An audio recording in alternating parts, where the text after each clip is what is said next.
Hello students, welcome to new Hindi classes. I hope आप सभी अच्छे होंगे। तो इस वीडियो में हम BHDC 132 की इकाई 5 करेंगे, जिसका नाम है जायसी का काव्य। ठीक है, इससे पहले की जितनी भी यूनिट है वो आपको चैनल पर मिल जाएंगी। तो अब हम इस वीडियो को शुरू करते हैं। ठीक है, तो सबसे पहले इसमें है प्रस्तावना। तो इसमें है मलिक मोहम्मद जायसी जो है ना, वो प्रेमाश्री निर्गुण भक्ति धारा के प्रमुख कवि हैं।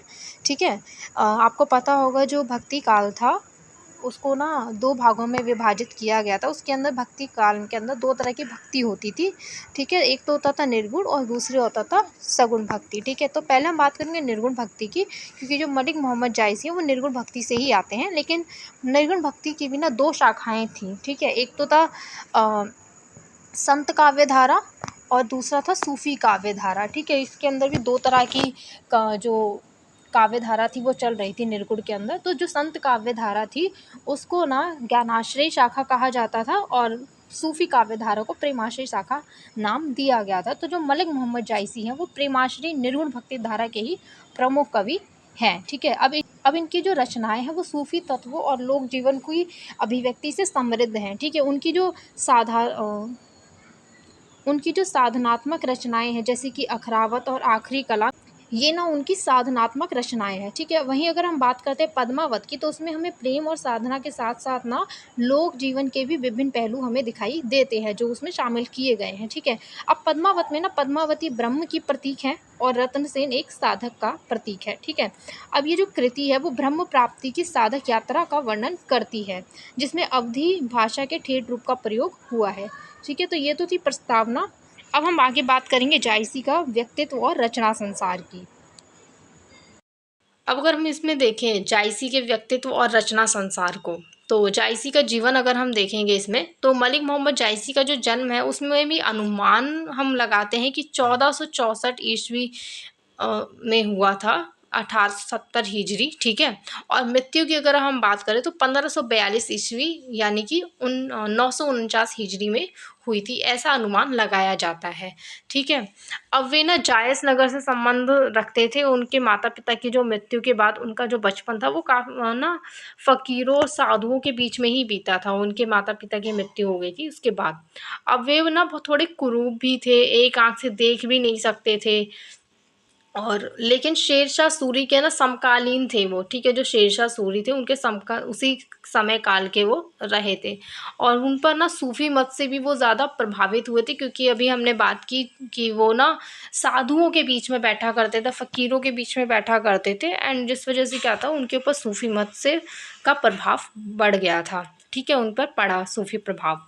अब उनके जो गुरु थे उनको लेकर भी कई तरह के मतभेद हमें देखने को मिलते हैं, जैसे कि कई विद्वान जो हैं वो मानते हैं कि मेहंदी जो हैं वो उनके गुरु माने जाते हैं। ठीक है, उनका जो जीवन था वो संघर्षों और विविध अनुभवों से भरा हुआ था। अब इनकी रचनाओं की अगर हम बात करें तो जायसी की कुछ प्रमुख रचनाएं हैं, जैसे कि पद्मावत। ठीक है, ये उनकी सबसे ज़्यादा प्रसिद्ध रचना है, एक काव्य रचना है, जिसके अंदर क्या है, एक ऐतिहासिकता और कल्पना का ना सुंदर समावेश हमें देखने को मिलता है। अब उसके बाद आती है अखरावत। तो इसके अंदर वर्णमाला आधारित दार्शनिक काव्य है ये। ठीक है, जिसमें ना सृष्टि और मोहम्मद की ज्योति का वर्णन किया गया है। इसके बाद आखिरी कलाम है। इसके अंदर कुरान से प्रभावित मसनवी शैली की रचना में ये लिखा गया है। ठीक है, जिसके अंदर क्या है, ईश्वर, प्रलय और बाबर का वर्णन किया गया है इसके अंदर। इसके अलावा भी इनकी अन्य रचनाएं हमें देखने को मिलती हैं, जैसे कि चित्ररेखा, मसलाना नामा, कहराना नामा आदि। और पर इनकी जो प्रामाणिकता है वो काफ़ी संदिग्ध है। ठीक है, इसके बाद अगर हम बात करें जायसी के परिवेश की, जो मलिक मोहम्मद जायसी हैं वो निर्गुण भक्ति की जो प्रेमाश्रय शाखा है उसके प्रमुख कवि माने जाते हैं। ठीक है, पर ऐसे दौर में भी वो ना काफ़ी ज़्यादा सक्रिय थे जब मुस्लिम शासन था उस दौर में। ठीक है, विशेषकर अगर हम बात करें तुर्कों और अफ़गानों का भारत में आगमन हो चुका था काफ़ी हद तक। इससे क्या था कि राजनीतिक और सांस्कृतिक संघर्ष जो था वो बढ़ गया था, और सांस्कृतिक समन्वय की जो आवश्यकता थी वो महसूस होने लगी थी।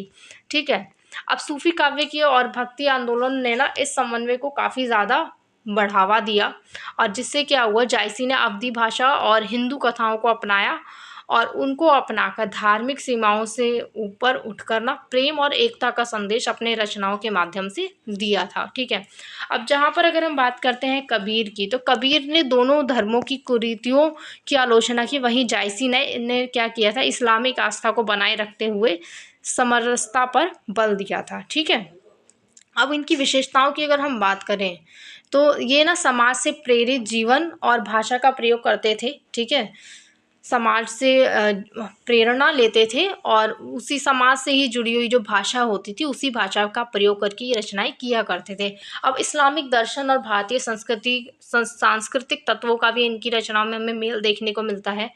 इसके साथ ही में हम प्रेम और भक्ति के माध्यम से मानवीय एकता का भी संदेश देते थे ये अपनी रचनाओं के माध्यम से।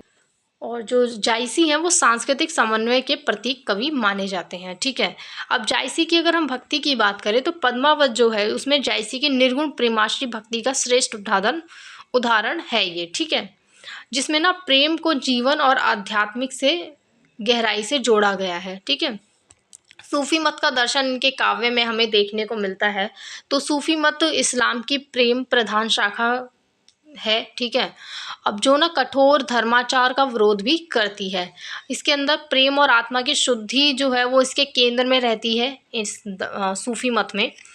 अब साधना की इसमें 4 तरह की अवस्थाएं बताई गई हैं कि आप साधना किस तरह से कर सकते हो। ठीक है, ईश्वर को ब्रह्म की प्राप्ति के लिए जो साधना करते हैं उसकी 4 तरह की अवस्थाएं बताई गई हैं। पहला है शरीयत, दूसरा है तरीकत, इसके बाद आता है हकीकत, फिर आता है मार्फत। ठीक है, जिनसे आत्मा परमात्मा में विलीन होती है। ये 4 अवस्थाएं हैं साधना की।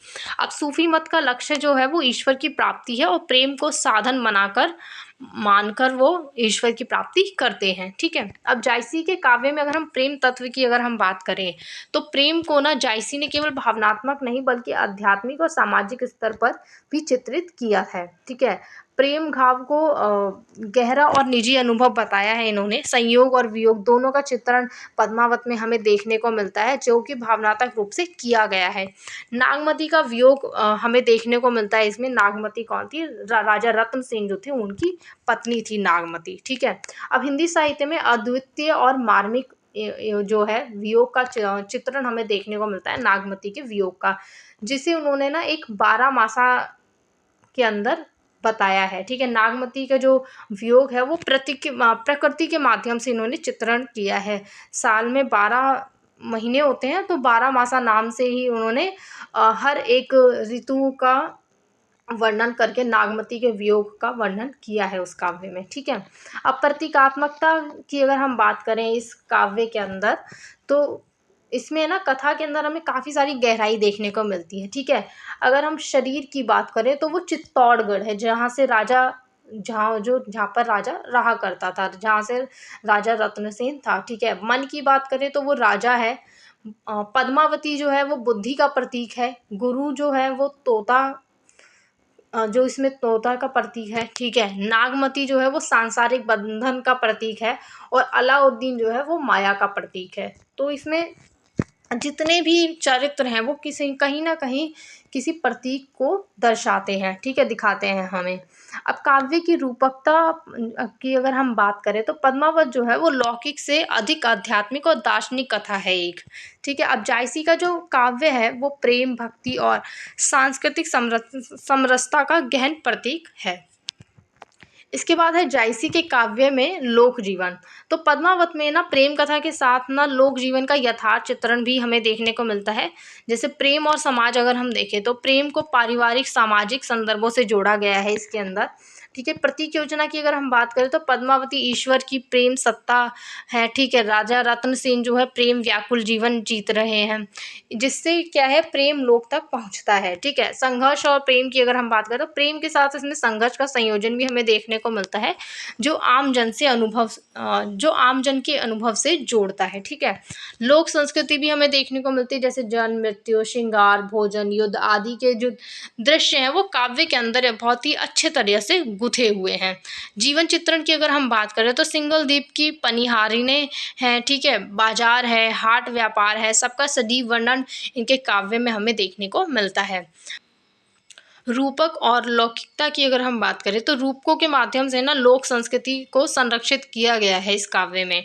ठीक है, इसमें क्या है, जायसी का जो काव्य है उसमें प्रेम संघर्ष और लोक संस्कृति का जो है सुंदर समन्वय हमें देखने को मिलता है। ठीक है, इसके बाद है जायसी की भाषा और काव्य सौंदर्य। तो काव्य की अगर हम भाषा की बात करें तो भाषा की विशेषताएं क्या रही हैं, तो जायसी की जो भाषा है वो अवधि है, सहज, प्रभावमयी और स्वाभाविक भाषा का प्रयोग उन्होंने किया है। उन्होंने ना लोक भाषा को काव्यमयी बनाकर साहित्यिक अवधि की ओर अग्रसर किया। ठीक है, उन लोग जो लोक भाषा होती थी उसी को उन्होंने काव्य के अंदर ढाला और उसको अवधि में ही की ओर अग्रसर किया था। ठीक है, अब माधुर्य की प्रतिष्ठा भी हमें देखने को मिलती है इसमें। तो उनकी जो भाषा में ना खुरदुरापन के साथ प्राकृतिक माधुर्य भी हमें देखने को मिलता है।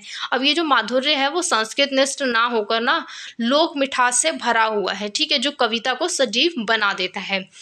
प्रतीकात्मकता का भी प्रयोग हम देखते हैं इसमें। तो पद्मावत में पात्र और स्थान जो है वो प्रतीक की तरह दिखाए गए हैं। ठीक है, पद्मावत ईश्वर है, राजा रत्न सेन साधक, सुआ गुरु है। ठीक है, प्रतीकात्मकता से जो ये कथा है वो काफ़ी गहराई में आ जाती है।